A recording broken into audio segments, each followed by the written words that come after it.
사도행전 16장 4에서 15절 말씀입니다. 여러 성으로 다녀갈 때에 예루살렘에 있는 사도와 장로들이 작정한 규례를 그들에게 주어 지키게 하니 이에 여러 교회가 믿음이 더 굳건해지고 수가 날마다 늘어가니라. 성령이 아시아에서 말씀을 전하지 못하게 하시거늘 그들이 부르기아와 갈라디아 땅으로 다녀가 무시아 앞에 이르러 비두니아로 가고자 애쓰되 예수의 영이 허락하지 아니하시는지라.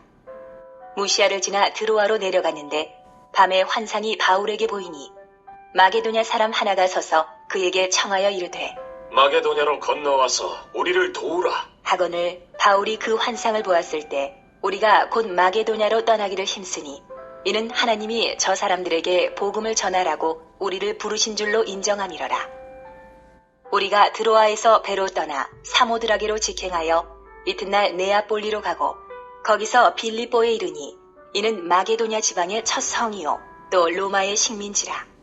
이 성에서 수일을 유하다가 안식일에 우리가 기도할 곳이 있을까 하여 문밖 강가에 나가 거기 앉아서 모인 여자들에게 말하는데 두아디라시에 있는 자색 옷감 장사로서 하나님을 섬기는 루디아라 하는 한 여자가 말을 듣고 있을 때 주께서 그 마음을 열어 바울의 말을 따르게 하신지라. 그와 그 집이 다 세례를 받고 우리에게 청하여 이르되 만일 나를 주 믿는 자로 알거든 내 집에 들어와 유하라 하고 강권하여 머물게 하니라. 사랑하는 형제 여러분, 8월 10일 화요일 저녁 묵상에 오신 것을 환영합니다. 바울은 신라를 데리고 제2차 선교 여행 중 루스드라에서 디모데를 만나 선교에 동행하게 합니다. 디모데가 모계로 유대인인데 할례가 없었기 때문에 그 지방 유대인 형제들의 오해가 없도록 하기 위해 할례를 행하게 했습니다. 할례가 구원과는 관계가 없지만 유대인 사역자는 유대인들의 마음에 걸리는 모양을 굳이 할 필요가 없기에 유대인 형제들이 시험당하지 않도록 그렇게 한 것입니다. 그리고 그곳에서의 가르침은 이방인 지역이므로 할례와 구원이 무관함을 알게 했습니다. 4절 여러 성으로 다녀갈 때에 예루살렘에 있는 사도와 장로들이 작정한 규례를 그들에게 주어 지키게 하니 예루살렘에 있는 사도와 장로들이 작정한 규례, 그것이 바로 할례가 구원과 무관하다는 진리 확인과 함께 우상숭배, 음행, 목매어 죽인 것과 피를 멀리하라 라는 규례입니다. 5절 이에 여러 교회가 믿음에 더 굳건해지고 수가 날마다 늘어가니라. 이렇게 진리를 분명하게 잘 가르쳤더니 교회 공동체가 안정되고 확장되어 갔습니다. 그래서 선교 영역을 소아시아 지역에서 확장하려고 했는데요.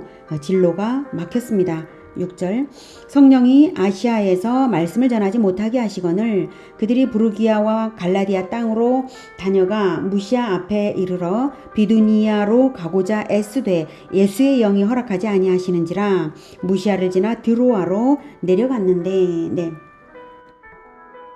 2차 선교 여행의 목적은 1차 선교 여행지를 튼튼히 세우고 그 주변을 전도하는 것이었습니다. 소아시아를 복음화하려는 것이었죠. 그래서 수리아, 여기가 수리아입니다. 수리아, 길리기아, 그리고 더베, 루스드라, 이고니온, 비시디아, 안디옥 여기까지가 1차 선교 지역이었죠. 이어서 선교를 하기를 원한 지역이 바로 아시아였는데요. 성령께서 가로막으셨습니다. 그래서 이 비시디아 안디옥에서 이렇게 가려고 했는데 가로막으시니까 이제 이쪽으로 이제 가려고 이제 북진을 좀 서북진을 한 거예요. 이 아시아는 여기 소아시아 지역 전체보다도 더 작은 지역이죠. 여기 한 주를 아시아라고 부르는 것입니다. 아시아가 막히니까 북쪽으로 올라가 부르기아와 갈라디아를 다닌 다음에 무시아 앞으로까지 갔어요. 그래서 북진되다가 쭉 무시아 앞에까지 이제 이르니까 이제는 북진해서 비두니아 여기 이제 더 갈 데가 없다 생각하고 비두니아로 가려고 했는데 그 길도 예수의 영, 즉 성령께서 막으신 것입니다. 그래서 아시아도 막으시고 비두니아도 막으시고 그러셨어요. 그러니 이제 무시아를 통과해서 여기까지 가게 된 거죠. 드로아까지 가게 되었습니다. 드로아. 한편 성령께서 어떤 방법으로 막으셨는가 하는 것은 성경에 명시되지 않으니까 우리는 알 수가 없습니다. 다만 9절에 밤의 환상으로 메시지를 주신 것을 보면 그와 유사한 방법으로 막으셨을 거라고 짐작이 됩니다. 중요한 것은 왜 막으셨는가 하는 것이죠. 9절 밤에 환상이 바울에게 보이니 마게도냐 사람 하나가 서서 그에게 청하여 이르되 마게도냐로 건너와서 우리를 도우라 하거늘 바울이 그 환상을 보았을 때 우리가 곧 마게도냐로 떠나기를 힘쓰니 이는 하나님이 저 사람들에게 복음을 전하라고 우리를 부르신 줄로 인정함이러라. 하나님이 막으신 이유는 마게도냐로 건너가서 유럽을 선교하라는 뜻이었습니다. 하나님께서는 기독교 역사 초반부터 넓은 지역에 선교의 포석을 깔아 놓기를 원하신 것입니다. 이것을 보면 선교를 이끌어 가시는 분은 전적으로 하나님이신 것을 알 수가 있습니다. 그러므로 선교사는 하나님의 인도에 대한 확신과 즉각적인 순종으로 나아갈 때 성공적인 선교가 되는 것입니다. 그래서 바울 일행은 곧바로 마게도냐로 가기를 힘썼습니다. 자, 한편 10절에 이제 우리가 라는 표현을 썼죠. 이 표현을 쓰는 것으로 보아서 이 사도행전을 기록한 누가가 선교 여행을 동행했다는 것을 알 수가 있고요. 그래서 동행자는 바울, 실라, 디모데, 누가 이렇게 동행했을 것입니다. 한편 사도행전의 기록자 누가는 선교를 이끌어 가시는 분이 삼위일체 하나님이심을 또한 은연중에 강조하고 있습니다. 보면 6절에 성령이 라고 했고 7절 예수의 영이 10절에 하나님이 이렇게 인도하시는 분은 동일한데 다양하게 표현하는 것은 삼위일체 하나님께서 선교의 주인이심을 보이는 것입니다. 11절 우리가 드로아에서 배로 떠나 사모드라게로 직행하여 이튿날 네아폴리로 가고 거기서 빌립보에 이르니 이는 마게도냐 지방의 첫 성이요 또 로마의 식민지라 이 성에서 수일을 유하다가 자 지도에서 진로 확인하죠.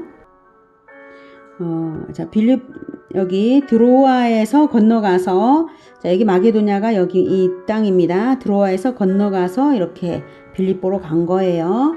자 드로아 사모드라게 네아폴리, 빌립보 이렇게 갔습니다. 드로아, 사모드라게, 네아폴리, 빌립보 여기입니다.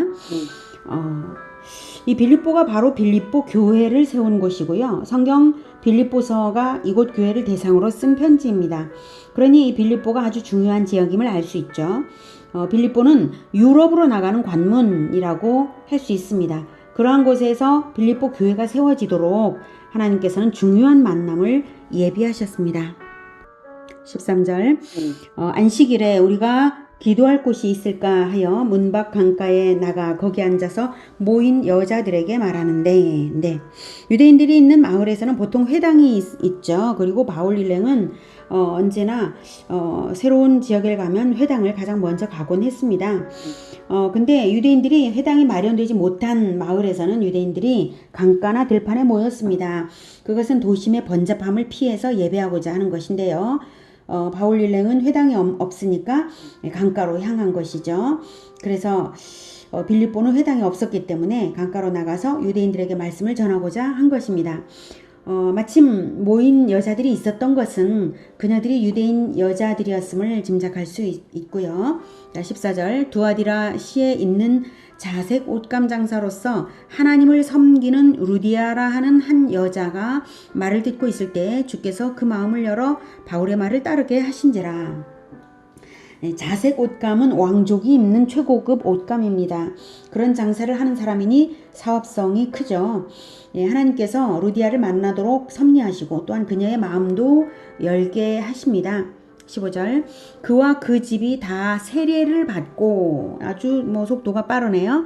다 세례를 받고 우리에게 청하여 이르되 만일 나를 주 믿는 자로 알거든 내 집에 들어와 유하라 하고 강권하여 머물게 하니라. 이 부분 대사를 아까 성경 어플 이제 오디오 성경에서는 남자가 읽었는데요. 루디아는 여자입니다. 루디아는 선교사들을 위하여 숙식을 강권하며 제공했습니다. 하나님께서 그 마음에 역사하신 것이죠. 루디아의 이러한 미덕은 훗날 빌립보 교회의 전통이 되어서 바울이 로마 감옥에 갇혔을 때도 헌금을 보내어서 바울을 위로해 주었습니다. 루디아의 집이 바울 일행을 환대한 것을 시작으로 해서 빌립보 교회는 세워져 간 것입니다. 오늘은 선교의 진로와 방법과 만남을 다 주관하시는 선교의 주인이신 삼위일체 하나님을 만났습니다. 또한 선교의 주인이신 하나님의 인도에 민첩하게 반응해서 실행해 나가는 선교사들을 만났습니다. 선교는 하나님의 원대한 비전입니다. 그러므로 반드시 하나님이 이끌어 가시고요. 반드시 성공하게 하시는 것입니다. 올바르게 순종하기만 하면 반드시 성공하는 것이 선교입니다.